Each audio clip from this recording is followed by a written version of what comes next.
সন্ধ্যার দিকেই রাতে রান্নাবান্না কমপ্লিট। রাত্রে খাওয়ার আগে শুধু ভাত রান্না করব। আজকে রান্না করছি লাউ দিয়ে মাছ, আর এটা হচ্ছে বাঁশপাতা শুটকি ভর্তা, আর হচ্ছে ছোট মাছ ভাজি, পেঁয়াজ কাঁচামরিচ এগুলো দেওয়া ভাজি করছি।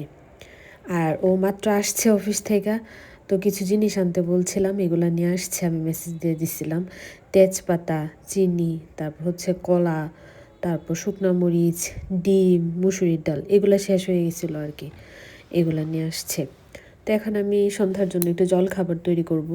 তো এদিকে আমি হচ্ছে ভাবলাম একটু গুলা রুটি বানাই। এটাতে হচ্ছে একটু চালের গুঁড়া, আটা, তারপর হচ্ছে ডিম, পেঁয়াজ কুচি, কাঁচামরিচ কুচি, অল্প একটু হলুদের গুঁড়া, লবণ, জল দিয়া ব্যাটারটা তৈরি করছি।